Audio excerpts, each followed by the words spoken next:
Buenas tardes, mis queridos amigos.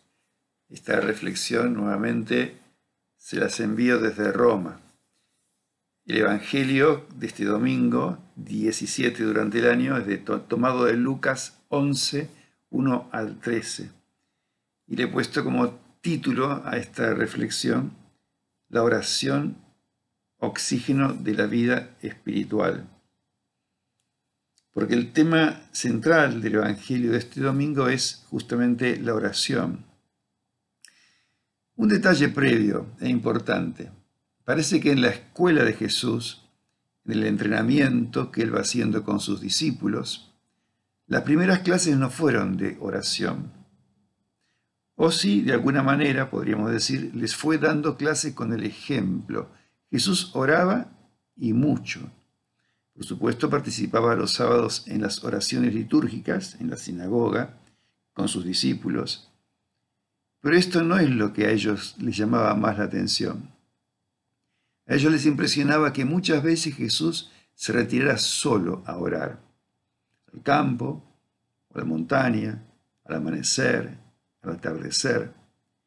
No era lo normal de los maestros de la ley que gustaban de rezar en las plazas, en público, para que todo el mundo los viera. Y seguramente, después de estos ratos prolongados de oración en el desierto, en la montaña, Jesús llegaría diferente, distinto, después de esas sesiones de intimidad con su Abba, con su papito.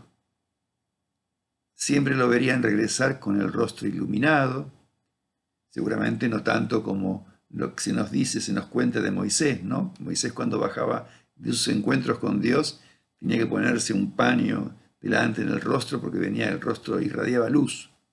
Pero Jesús bajaría lleno de paz, de alegría, de energía, con las pilas cargadas.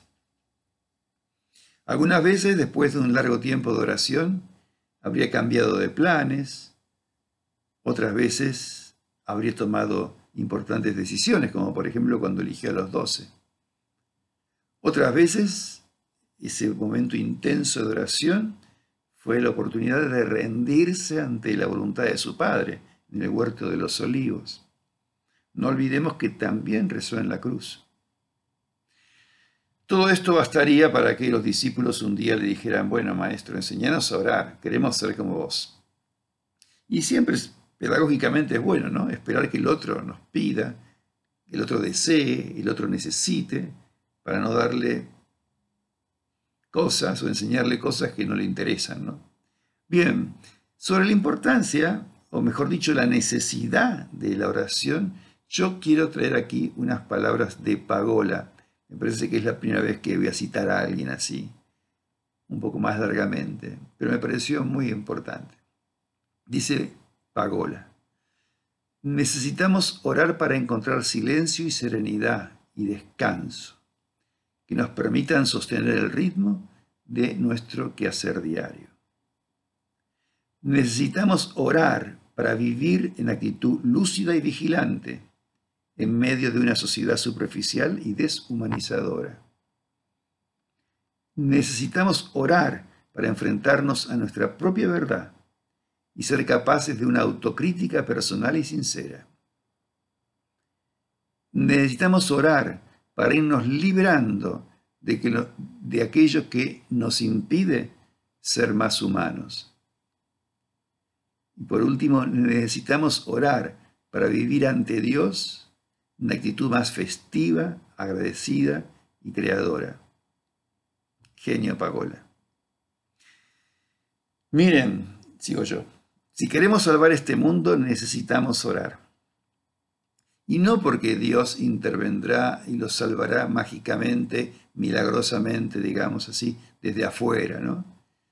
Sino porque es la única posibilidad que tenemos de saber qué es lo que tenemos que hacer y cómo hacerlo.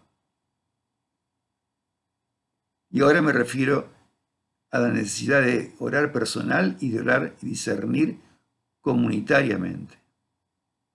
Es absolutamente cierto que si la mayoría, o al menos una gran cantidad de cristianos, o lo que a veces llamamos una masa crítica, orase de verdad, el mundo sería muy diferente. Porque la oración auténtica no solo nos transforma a nosotros y nos llena de paz, de serenidad, de esperanza, ¿no? Sino que la oración auténtica transforma nuestro modo de ser, de situarnos, de relacionarnos con nuestros hermanos y con el mundo.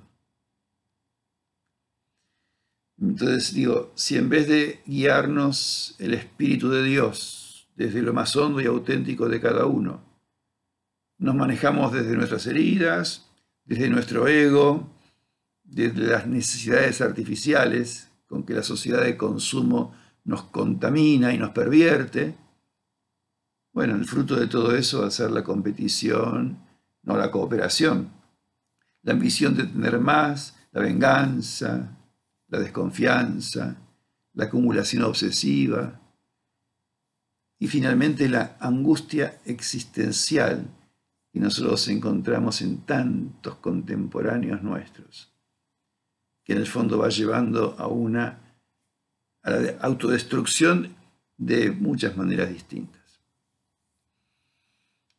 ¿Qué más se puede decir de la oración del Señor, del Padre Nuestro? Fíjense, siempre tiene como destinatario al Padre, al Abba.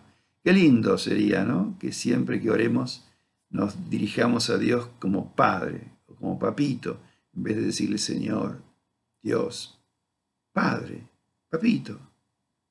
Que así nos relacionemos con Dios. Otra cosa interesante es una oración en plural, es una oración comunitaria, ¿no? Danos, perdónanos, libéranos. Rezamos en nombre de todos y rezamos para todos. Aunque la reces solo. Es una oración en la que se sintetizan los grandes deseos de Jesús. Que su Padre sea alabado y reconocido como nuestro Padre, que el reino se haga presente, que todos tengamos el pan necesario, que el perdón y la reconciliación sean un rasgo distintivo de nuestro talante, de nuestro modo de comunicarnos, relacionarnos, ¿no? Y que Él nos ayude en los momentos de prueba, en los momentos de tentación, no caigamos en tentación. Fíjense, una curiosidad al margen, Lucas trae solo 5 peticiones en el Padre Nuestro. Mateo trae 7. Lucas se come, digamos, esto de que venga tu reino y nos libere del mal, no lo incluye. Digamos por fin que en su catequesis sobre la oración Jesús insiste en un tema que es la insistencia, poniéndonos el ejemplo de ese amigo inoportuno que va a horas desubicadas a pedir pan a otro amigo. Es algo muy similar a lo que contó en otra parábola Jesús de la viuda insistidora que va a pedir justicia al juez y va, y va, y va, y va. Bueno, nos equivocaríamos mucho si tomamos esto en forma literal. Dios no es un juez injusto. Dios no es un amigo al que hay que arrancarle el pan casi a la fuerza. Porque Él nos ofrece siempre sus dones. Sus dones están siempre ofrecidos. No hay que arrancarle nada. No hay que recordarle que tenemos un hermano, un ser querido, un tío enfermo. Sabe todo mejor que nosotros y ama a todos mucho más y mucho mejor que nosotros. Hay que perseverar en la oración, dice Jesús, pero no porque mágicamente conseguimos un milagro si rezamos mucho y bien.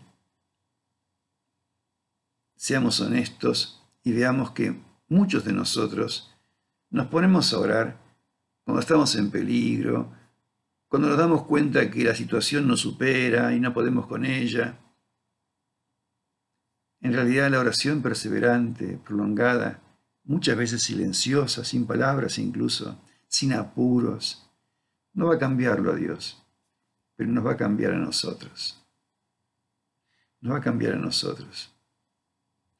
Porque lo que finalmente Dios nos regala, y esto es lo que Lucas termina diciendo en el Evangelio de hoy, es nada más y nada menos que el Espíritu Santo.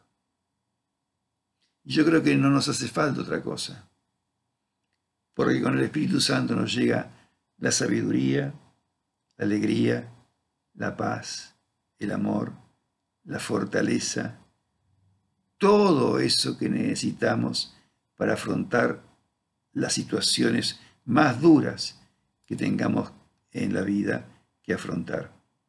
Que tengan una muy, pero muy buena semana.